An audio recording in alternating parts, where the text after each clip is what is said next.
எப்பயாவது நீங்க எந்த ஒரு வேலையும் பண்றதுக்கு இஷ்டம் இல்லாம, அந்த ஒரு சுறுசுறுப்பு இல்லாம, அந்த ஒரு உத்வேகம் இல்லாம நீங்க ஃபீல் பண்ணியிருக்கீங்களா? அப்படி இல்லன்னா, நெறைய வேலை பண்ணிட்டு வந்து இப்பதான் கொஞ்ச நேரம் உட்காரலான்னு ரிலாக்ஸ் பண்ணும்போது, யாராவது வந்து, "என்ன இப்படி சோம்பேறித்தனமா உட்கார்ந்துட்டே இருக்க? எந்திரிச்சு ஏதாவது வேலை பண்ணலாம்ல? நீ முன்னாடி மாதிரி இல்லவே இல்ல." அப்படின்னு சொல்லும்போது உங்களுக்கு பத்திக்கிட்டு வருதா? அப்போ இந்த சோம்பேறித்தனம், லேசினஸ்னா என்ன? நம்ம எதனால அப்படி ஃபீல் பண்றோம் அப்படின்னு நீங்க யோசிச்சிருக்கீங்களா? அது என்னன்னு இன்னைக்கு பார்க்கலாமா? எப்பயாவது ஒரு தடவை இல்லை எனக்கு இன்னைக்கு எந்த வேலையும் பண்ணுறதுக்கு மூட் இல்லை, இன்னைக்கு ரிலாக்ஸ்டாக சும்மா இருக்க போகிறேன், சும்மா டிவி பார்க்க போகிறேன், இல்லைன்னா ஏதாவது சாப்பிட போகிறேன், ரிலாக்ஸ் பண்ண போகிறேன் அப்படின்னு எப்பயாவது ஒரு தடவை தோணினா ப்ராப்ளமே இல்லைங்க. ஏன்னா நம்ம எல்லாருக்குமே அப்படி கொஞ்சம் ரிலாக்ஸ்டு டைம் கண்டிப்பாக தேவை தான். ஆனால் நம்ம எப்போவுமே அப்படி ஃபீல் பண்ணால் எதனால் நம்ம அப்படி ஃபீல் பண்ணுறோன்னு நம்ம புரிஞ்சுக்க வேண்டியது ரொம்ப அவசியம். ஏன்னா நம்மளோட வளர்ச்சிக்கும் நம்மளுடைய நிம்மதிக்கும் அது ஒரு தடையாக இருக்கிறதுக்கு நிறைய சான்ஸ் இருக்குது. அப்போது நம்ம எல்லாரும் ஃபீல் பண்ணுற மாதிரி சோம்பேறித்தனம் அப்படிங்கிறதோட அடிப்படை காரணம் என்னவா இருக்கலாம் அப்படின்னா, ஜென்ரலா எல்லாரும் சொல்றது என்னன்னா, எனக்கு எதுவுமே பண்றதுக்கு இஷ்டம் இல்லை, இந்த வேலை நான் எந்திரிச்சு பண்றதுக்கு எனக்கு பெருசா மூட் இல்லை, மோட்டிவேஷன் இல்லை, உத்வேகம் இல்லை அப்படின்னு சொல்லுவாங்க. ஆனா ஜென்ரலா நம்ம சோம்பேறித்தனம் அப்படிங்கறத பத்தி பேசும்போது 3 விஷயங்களை நம்ம கவனிக்கணும். சோம்பேறித்தனம் அப்படிங்கிற அந்த ஒரு விஷயம் சைக்கலாஜிக்கலா இருக்கலாம், இல்லைன்னா நம்மளை சுற்றி இருக்கிற சமுதாயம், என்வாயன்மெண்டல் ஃபேக்டர்ஸ் அதை அஃபெக்ட் பண்றதா இருக்கலாம், இல்லைன்னா லேக் ஆஃப் மோட்டிவேஷன், நமக்கே ஒரு உத்வேகம் இல்லாததா இருக்கலாம். இதெல்லாம் ஒரு மேலோட்டமாக நம்ம சொன்னால் கூட டீப்பாக நமக்கு ஒரு விஷயத்தை நம்ம பண்ணுறதுக்கு இஷ்டம் இல்லை அப்படின்னா என்ன அப்படிங்கிறதுக்கு சில காரணங்கள் இருக்கலாம். முதல் காரணம் என்ன அப்படின்னா, அந்த ஒரு விஷயம், எந்த ஒரு வேலை பண்ணணுமோ இல்லை எந்த ஒரு விஷயம் நம்ம அச்சீவ் பண்ணணுமோ அது எனக்கு பிடிக்காத விஷயமா இருக்கும்போது, அதில் எனக்கு சுத்தமாக இன்ட்ரெஸ்டே இல்லை அப்படிங்கும்போது கண்டிப்பாக அந்த ஒரு செயலை செய்யறதுக்கு எனக்கு அதுக்கான மோட்டிவேஷன் கண்டிப்பாக கிடைக்காது. ஸோ லேக் ஆஃப் மோட்டிவேஷன் இல்லைன்னா லேக் ஆஃப் இன்ட்ரெஸ்ட் அது ஒரு காரணமாக இருக்கலாம். ரெண்டாவது, நம்ம என்ன வேலை பண்ணாலும், நம்ம எவ்வளோ கஷ்டப்பட்டு இனிஷியேட்டிவ் எடுத்து நம்ம பண்ணாலும் நம்மளை பாராட்டுறதுக்கோ இல்லைன்னா நம்மளோட பெர்ஸ்பெக்டிவ், நம்மளுடைய பார்வையிலேருந்து யாரும் பார்க்க போகிறது இல்லை, யாரும் அப்ரிஷியேட் பண்ண போகிறது இல்லை, நம்ம பண்ணுற விஷயத்தில் இருக்கிற பாசிட்டிவிட்டியை யாரும் பார்க்க போகிறது இல்லை அப்படிங்கிற அந்த லேக் ஆஃப் பாசிட்டிவ் அக்னாலஜ்மெண்ட் நமக்கு கிடைக்காதது கூட ஒரு காரணமாக இருக்கலாம். மூணாவது, நம்ம என்ன பண்ணாலும் அது கண்டிப்பாக தப்பாக போகிறதுக்கு நிறைய சான்ஸ் இருக்குது. ஏன்னா பாஸ்ட்லேயும் நம்ம இந்த மாதிரி நிறைய ட்ரை பண்ணி நிறைய தப்பாகி சொதப்பி எல்லாரும் நம்மளை நெகட்டிவாக பேசுறது, அதனால கூட நான் பண்ண வேண்டாம் அப்படிங்கிற மாதிரியான ஒரு ஃபீலிங்கும் வரதுக்கு சான்ஸ் இருக்கு. அதனாலயே நம்ம எந்திரிச்சு அந்த ஒரு குறிப்பிட்ட வேலையை பண்றதுக்கான அந்த ஒரு மோட்டிவேஷன் இல்லாம இருக்கிறதுக்கும் சான்ஸ் இருக்கு. அடுத்தது, ஏதோ ஒரு இடத்துக்கு போகணும், இல்லை ஒரு ஃபங்க்ஷனுக்கு போகணும், இல்லைனா இந்த ஒரு பர்டிகுலர் வேலையை பண்ணணும்னா அவங்களோட உதவி தேவை, ஆனால் எனக்கு அவங்கள கண்டா பிடிக்காது, எனக்கு அவங்களுக்கும் செட் ஆகாது. அதனாலேயே அந்த மாதிரி ஒரு நெகட்டிவான சுச்சுவேஷனையோ இல்லை ஒரு டிஸ்கம்ஃபர்ட்டான ஒரு சுச்சுவேஷனையோ அவாய்ட் பண்ணுறதுக்காக கூட நம்ம சில விஷயங்களை தள்ளி போட்டுட்டே போவோம், ப்ரொகாஸ்டினேட் பண்ணிகிட்டே போவோம். அதுவே நமக்கு அதை சம்மந்தப்பட்ட ஒரு லேசினஸாக நமக்கு செட் ஆகிறதுக்கு ஒரு சான்ஸ் இருக்குது. சில பேருக்கு சைல்ட்ஹுட்டில் நடந்த இன்சிடென்ட்னாலேயோ இல்லைனா ஆஃபீஸில் நடந்த ஏதாவது ஒரு இன்சல்ட்னாலேயோ இல்லை வீட்டில் இருக்கிறவங்களே ஹர்ட் பண்ணுறதுனாலையோ சுய கௌரவம், செல்ஃப் எஸ்டீம் குறைஞ்சதுனாலையும், செல்ஃப் ரெஸ்பெக்ட் குறைஞ்சதுனாலையும், இல்லை எனக்காக நான் எதுக்கு அது பண்ணணும், இல்லை நான் அதை பண்ணி என்னதான் ஆக போகுது, எனக்கு என்ன பெனிஃபிட் இருக்குது, எனக்கு எப்படியும் எதுவும் அமையாதுன்னு தெரியும் எனக்கு அப்படிங்கிற மாதிரியான அந்த லோ செல்ஃப் எஸ்டீம் இல்லைன்னா லோ செல்ஃப் ரெஸ்பெக்ட், இதெல்லாம் கூட ஒரு சில விஷயங்களை தள்ளி போட்டுட்டே போகிறதுக்கும் அதையே நம்ம சோம்பலாக லேபிள் பண்ணுறதுக்கும் ஒரு சான்ஸ் இருக்குது. இன்னும் சில பேர் பார்த்தீங்கன்னா சின்ன வயசுலேருந்தே வந்து இந்த சுய ஒழுக்கம், டிசிப்ளின் அப்படிங்கிற ஒரு கான்செப்ட் அவங்களுக்கு இல்லாமல் இருந்திருக்கலாம். இவங்க எல்லா இடத்துக்கும் லேட்டாக தான் போவாங்க, இவங்க எல்லா இடத்துக்கும் சொன்ன டைமுக்கு போகவே மாட்டாங்க, நிறைய விஷயங்களை மிஸ் பண்ணிடுவாங்க, நிறைய கமிட்மெண்ட்ஸ் அவங்களால கீப் அப் பண்ண முடியாது. ஸோ இந்த மாதிரி அந்த ஒரு லேக் ஆஃப் டிசிப்ளின் கூட நமக்கு லேசினஸ் அப்படிங்கிற அந்த லேபிளை ஸ்ட்ராங் பண்ணுறதுக்கு ஒரு பாயிண்டாக இருக்கலாம். ஒரு சில விஷயங்கள், ஒரு சில ப்ராக்டிசஸ் நம்ம லைஃப்பில் பண்ணால் நமக்கு நல்லா இருக்கும் அப்படின்னு தெரியும், ஆனாலும் அதை நம்மளால் பண்ண முடியல. இந்த ஒரு லேசினஸ் அப்படிங்கிற லேபிள்லேருந்து நான் வெளியில் வரணும் அப்படின்னா என்ன பண்ணலாம் அப்படின்னா, 2 ஜாப்பனீஸ் டெக்னிக் இருக்குங்க. அந்த 2 டெக்னிக் எனக்கு பர்சனலாக ரொம்ப பிடிச்ச டெக்னிக், ஃபாலோ பண்ணுறதுக்கு ரொம்ப ஈஸியாக ரொம்ப சுலபமாக இருக்கிற 2 டெக்னிக்ஸ் தான். ஒரு டெக்னிக்கோட பேர் கைசன் டெக்னிக் அப்படின்னு. இது எப்படி எக்ஸ்பிளைன் பண்ண முடியும் அப்படின்னா, யூஸ்வலாக நம்ம தள்ளி போடுற விஷயமோ இல்லை நம்ம சோம்பலாக நினச்ச ஒரு விஷயத்தை அவாய்ட் பண்ணுற அந்த ஒரு பர்டிகுலர் விஷயமோ பார்த்தீங்கன்னா நம்ம முன்னாடி ஒரு மலை மாதிரி இருக்கிற வேலை மாதிரி நமக்கு தோணும். ஐயோ இவ்வளோ பெரிய வேலை நான் எப்படி பண்ணுவேன், இதெல்லாம் பண்ணி இப்படி பண்ணிட்டு அப்படி பண்ணிட்டு, ஐயோ இது நமக்கு சான்ஸே இல்லை, எனக்கு இது செட்டே ஆகாது, நான் ஆரம்பிக்கிறதுக்குள்ளேயே நான் டயர்ட் ஆகிடுவேன் அப்படிங்கிற மாதிரியான ஒரு மலை மாதிரி ஒரு விஷயம் நம்ம திங்க் பண்ணி வச்சிருக்கிறதும் நம்ம அந்த விஷயத்தை தொடங்காமல் இருக்கிறதுக்கு ஒரு காரணமாக இருக்கலாம்.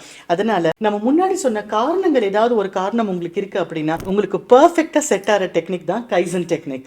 இது என்னன்னா, உங்க முன்னாடி இருக்கிற வேலையை மலை மாதிரி பார்க்காம டைஜஸ்டபிள் போர்ஷன்ஸா, சின்ன சின்ன போர்ஷனா, சின்ன சின்ன ஸ்டெப்பா பார்க்கறது தான். நம்மளால மேனேஜ் பண்ண முடிஞ்ச அளவுக்கான கோல்ஸை, அப்ஜெக்டிவை, இலக்குகளை நிர்ணயம் பண்றதும், என்னால் இவ்வளோதான் பண்ண முடியும் அப்படிங்கிற வரைக்கும் மட்டுமே நம்மளுடைய பார்வையை வச்சுக்கிறதும் இனிஷியலா ரொம்ப ஹெல்ப்ஃபுல்லா இருக்கும். எந்த ஒரு வேலை பண்றதுக்கு முன்னாடியும் ஒரு சின்ன ஸ்டெப்பா என்ன இருக்கும் அப்படின்னு நம்ம தெரிஞ்சுக்கிறது இந்த கைசன் டெக்னிக்கோட ஃபர்ஸ்ட் பாயிண்ட். செகண்ட், ஐயோ இந்த வேலை பண்ணணும்னா 3-4 மணி நேரம் ஆகுமே, என்கிட்ட அவ்வளோ டைம் இல்லை, நான் என்ன பண்ண முடியும், எனக்கு சுத்தமா டைமே இல்லை அப்படின்னு நம்ம ஏதாவது கம்ப்ளைண்ட் பண்றோம் அப்படின்னா, நம்ம நினைக்கிற வேலையை ஒரே ஒரு நிமிஷம் பண்ணா போதும் அப்படின்னு சொல்றாங்க.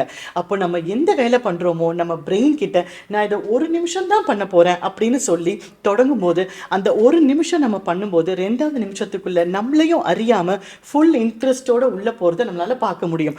அதுவே ஒரு 10-15 நிமிஷம் ஆகும்போது நம்ம கம்ப்ளீட்டா அதில் இன்வால்வ் ஆகிருக்கிறதுக்கு நிறைய சான்ஸ் இருக்கு. இதுக்கு போமோதோரோ அப்படிங்கிற இன்னொரு இட்டாலியன் டெக்னிக்கையும் நீங்க ப்ராக்டிஸ் பண்ணலாம். உங்க பக்கத்துல இருக்கிற வாட்ச்லயோ இல்லை ஏதோ ஒரு விஷயத்துல அலாம் வச்சுக்கோங்க. 25 நிமிஷம் நீங்க பண்ணணும்னு நினைக்கிற வேலையை பண்ணுங்க, 5 நிமிஷம் பிரேக் எடுத்துக்கோங்க, மறுபடியும் அடுத்த செட் 25 நிமிஷம் பண்ணுங்க, 5 நிமிஷம் பிரேக் எடுத்துக்கோங்க. இந்த மாதிரி போமோதோரோ டெக்னிக் நீங்க ட்ரை பண்ணலாம். இல்லைன்னா கைசன்ல வர அந்த 1 மினிட் நீங்க தொடங்கும் போது அடுத்தடுத்து வர நிமிஷங்கள் உங்களுக்கு ரொம்ப சுலபமா பண்ண முடியும். இது உங்களுக்கு அந்த செல்ஃப் டிசிப்ளின் குறைவா இருக்கிறவங்களுக்கும் அந்த ஒரு ஒழுக்கம் இல்லை உட்கார்ந்து நம்ம பண்ணணும், இந்த வேலையில் நம்ம கவனம் செலுத்தணும் அப்படிங்கிற ஒரு சேனலை நமக்கு கிரியேட் பண்ணி கொடுக்கறதுக்கு ரொம்ப யூஸ்ஃபுல்லா இருக்கும். அதனால நீங்க ஏதாவது ஒரு வேலை பண்ணும்போது, இல்லை எனக்கு இந்த ஒரு பர்டிகுலர் விஷயத்தை நான் கற்றுக்கிட்டாலோ, இல்லை நான் இந்த ஒரு விஷயத்தை நான் பண்ணாலோ, என்னுடைய சுபாவங்களில் இப்படி ஒரு மாற்றம் நான் கொண்டு வரணும் அப்படின்னு நினச்சாலோ, அதை நீங்கள் ஒரு நிமிஷத்துக்கு பண்ணுங்க. அதுவே கொஞ்சம் கொஞ்சமாக மல்டிப்ளை ஆகி உங்களால் 20லேருந்து 25 நிமிஷம் வரைக்கும் அந்த வேலையோ இல்லைனா அந்த புக்கையோ அந்த ரிப்போர்ட்டையோ உங்களால் கண்டிப்பாக பண்ண முடியும். நீங்கள் ப்ராக்டிஸ் பண்ணுங்க. கண்டிப்பாக kaizen principle one of the best principles. அந்த டெக்னிக் உங்கள் லைஃப்பில் இம்ப்ளிமெண்ட் பண்ண முடியுமான்னு பாருங்க. 1 minute principle to break all laziness. அடுத்த டெக்னிக் பேர் கமன் அப்படின்னு சொல்லுவாங்க. இதுல 2 விஷயங்கள் சொல்றாங்க. ஒன்று, பொறுமையும் விடாமுயற்சியும் கண்டிப்பா அவசியம்.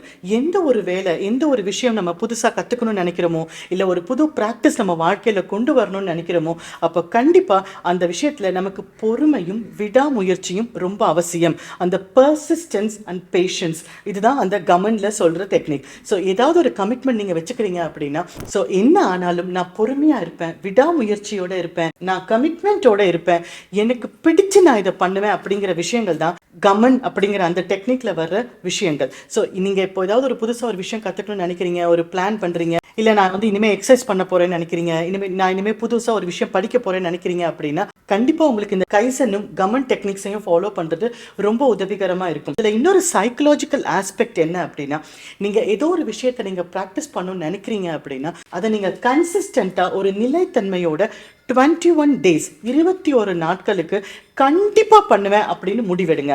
அந்த 21 daysல எந்த ஒரு பழக்கமாக இருந்தாலும் நமக்கு அது ஹேபிட்டாக மாறும், ஒரு பழக்கமாக நமக்கு அது மாறும். அப்போ அந்த கமிட்மெண்ட்டோடையே நீங்கள் அந்த 21 days பழக்கத்தை 90 நாளுக்கு நீங்கள் கொண்டு போகும்போது அது உங்களோட வாழ்க்கையில் ஒரு அங்கமாக மாறிடும். அப்போ அந்த உங்கள் லைஃப் ஸ்டைல்லையே அது ஒரு ரொட்டீனாக உங்களுக்கு வந்துடும்.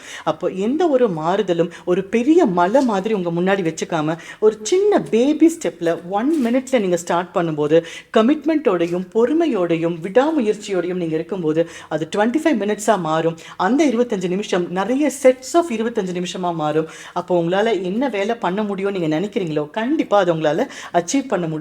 உங்க சுபாவங்கள் ஏதாவது மாற்றம் கொண்டு வரணும்னாலும் கண்டிப்பா கொண்டு வர முடியும். 21-90 பிரின்சிபல் அப்படின்னு சொல்லுவோம். எந்த ஒரு பழக்கத்தை நீங்க 21 நாள் உங்க ரொட்டீன்ல கொண்டு வரீங்களோ அது ஒரு ஹேபிட்டா மாறி எப்படி அது 90 daysல உங்க வாழ்க்கையோட அங்கமா மாறுமோ, இந்த ஒரு டெக்னிக் நீங்க ஃபாலோ பண்ணி எவ்வளோ விஷயங்களை வேணா உங்கள் வாழ்க்கையில பாசிட்டிவா இம்ப்ளிமெண்ட் பண்ண முடியும் அப்படிங்கறத புரிஞ்சுக்கோங்க.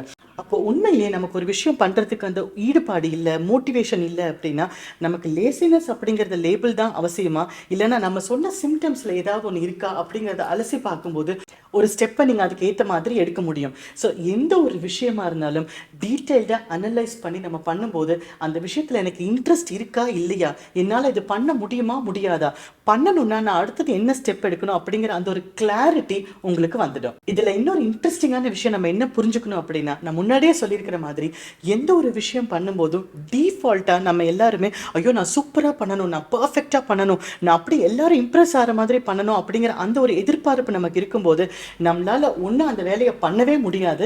அப்படி இல்லைன்னா பண்ணும்போது நம்மளோட 100% நம்மளால் கொடுக்க முடியாது. ஸோ ஒரு விஷயம் நீங்கள் புதுசாக ஆரம்பிக்கணும்னு நினைக்கிறீங்க, கற்றுக்கணும்னு நினைக்கிறீங்க, பழகணும்னு நினைக்கிறீங்க அப்படின்னா நீங்கள் அதோட பர்ஃபெக்ஷனை நோக்கி போகாதீங்க. ஏன்னா பர்ஃபெக்ஷன் நோக்கி போகும்போது நம்ம அந்த லேசி லூப் அப்படின்னு சொல்லுவோம் சைக்காலஜியில், அந்த லேசி லூப்புக்குள்ளேயே மறுபடியும் மாட்டிக்கிட்டு அதுலேருந்து வெளியில் வர முடியாமல் நம்ம தவிப்போம். ஏன்னா இது எனக்கு பண்ண முடியாது, பண்ணால் சரியாக வராது, எனக்கு அது செட் ஆகாது, எனக்கு எப்போவுமே அது ஃபெயிலியரில் தான் முடியும் அப்படிங்கிற அந்த லூப்புக்குள்ளே நம்ம திரும்ப போயிட்டே இருப்போம். ஸோ எப்போவுமே நீங்கள் ஒரு புது விஷயம் பண்ணும்போதோ ஏதாவது நீங்கள் புதுசாக ப்ராக்டிஸ் பண்ணும்போதோ பர்ஃபெக்ஷன் அப்படிங்கிற அந்த ஒரு மித்துக்குள்ளே வலைக்குள்ளே விழுந்துடாமல் ப்ராக்ரஸ் அப்படிங்கிற ஒரு விஷயத்தில் உங்கள் ஃபோக்கஸை வைங்க. நான் எவ்வளோ இதனால் முன்னோக்கி நான் போயிருக்கேன் அப்படிங்கிறதுல உங்கள் கவனம் இருக்கும்போது கண்டிப்பாக இந்த 2190 பிரின்சிபலும் உங்களுக்கு ரொம்ப ஹெல்ப்ஃபுல்லாக இருக்கும்.